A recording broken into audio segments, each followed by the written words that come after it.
Hey everybody, welcome back to my channel and thank you for joining me for another missing video. Back in June of this year, Gabby Petito and her boyfriend slash fiance, Brian Laundrie, left Northport, Florida, where they had lived together for the past 2 years. They traveled to Blue Point, New York for Gabby's little brother's high school graduation, then left New York on July 2nd to go on a cross-country road trip adventure in a 2012 Ford Transit Connect van that they had converted themselves. They traveled to Monument Rocks in Kansas, the Great Sand Dunes in Colorado, Mystic Hot Springs, Zion National Park, and multiple other scenic spots in Utah and Wyoming, seeing the sights, visiting multiple national parks and monuments. They documented these travels through videos, Instagram posts on both of their accounts, and they had even started a YouTube channel called Nomadic Static, which I will link below. The trip was supposed to last from July until next month, October of 2021, but Brian has returned home with the van without Gabby.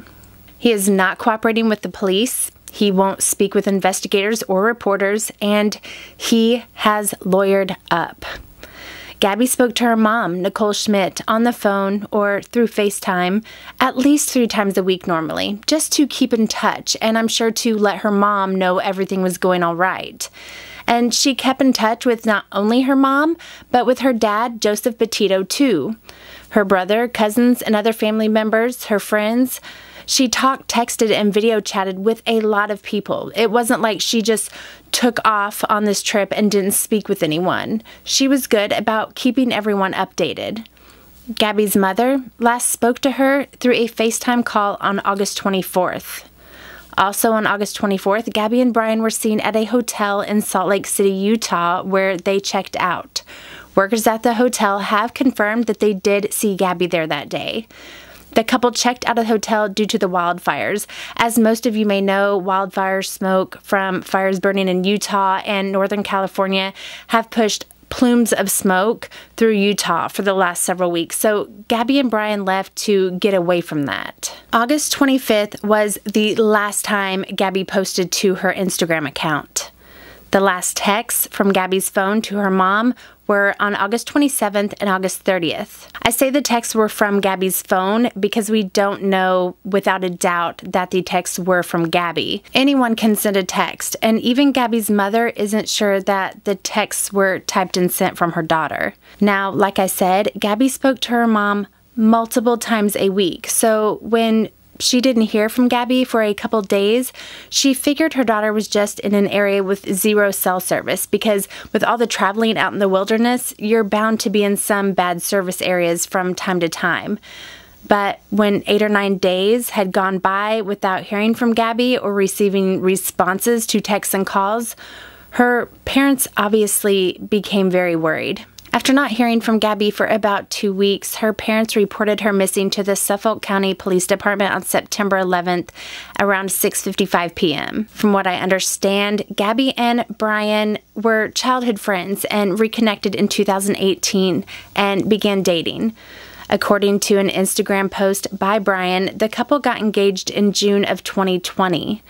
They both worked at a public supermarket together in Florida before setting off on their road trip. On their YouTube channel called Nomadic Static, they had just uploaded their first video on August 19th of 2021. They were last believed to be in Grand Teton National Park in Wyoming on August 25th, with their next stop planned to be in Yellowstone National Park. Even though their trip was supposed to last until October, Brian returned home to Northport, Florida on, I believe it was August the 30th. Police recovered the van at the home of Brian's parents in Sarasota County and did take it in for processing.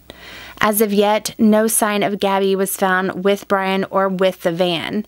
I'm sure law enforcement is still looking at the van, though. Northport police are assisting the Suffolk County PD with the investigation, so there are multiple agencies on this, and the FBI is now also involved. From what I understand, according to a comment on the Find Gabby Facebook page, which I will link below, her cell phone has not been found and it is believed to be turned off.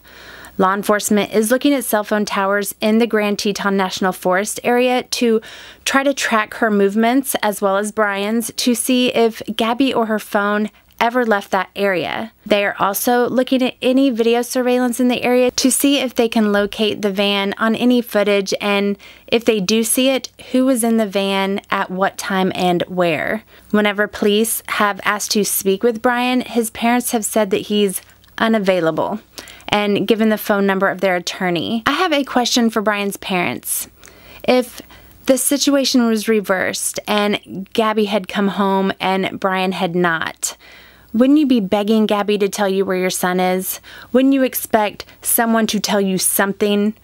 Put yourself in Gabby's family's shoes for a minute and imagine what that would feel like to be told they were unavailable to give you information on the whereabouts of your beloved son. That is sickening, but that's just my opinion. Again, Brian Laundrie has refused to speak to investigators or cooperate in any way, and he has hired a lawyer. No one is saying much about him, including Gabby's parents. I agree the focus should be on finding her last known location, but they need to find a way to get some information from Brian, because he could tell them where to find her, or at least where he last knew her to be. Now, there are multiple things that could have happened. They could have gotten into a fight and he drove off and left her in the wilderness. He could have harmed her. Gosh, I hope not, but it is a possibility. She could have taken off and left on her own, which I highly doubt she would do, and not contact her loved ones to let them know, or, have someone come pick her up. We just don't know, and the only person that likely knows exactly what happened is refusing to speak or give any explanation. Gabby Petito is 5 feet 5 inches tall and 110 pounds. She has blonde hair and blue eyes and a couple of tattoos, including a triangle with flowers on her left arm and one on her right forearm that reads, "Let it be." She also has her belly button pierced. She is described as a free-spirited young woman who loved adventures and new experiences. Anyone with information on Gabby's disappearance or her whereabouts is asked to contact Crime Stoppers at 1-800-220-TIPS or the FBI at 1-800-CALL-FBI. Your calls can remain anonymous, guys. If you know something, say something. Please keep Gabby and her family in your prayers. Please share her flyer and share this video if you think it will help. It's possible she's out there by herself waiting to be found. Some may think that I'm too hopeful, but people have been known to survive lengthy periods of time out in the wilderness, especially if they're used to being out in nature. If you are in the area of Grand Teton National Park or Yellowstone, keep your eyes peeled for Gabby or anything suspicious and let police know if you do see something. As always, I mean no harm in doing these videos. I am simply trying to spread awareness, and if you would like to support me, please consider hitting that subscribe button. It's free to do, and it lets me know that these cases are being seen.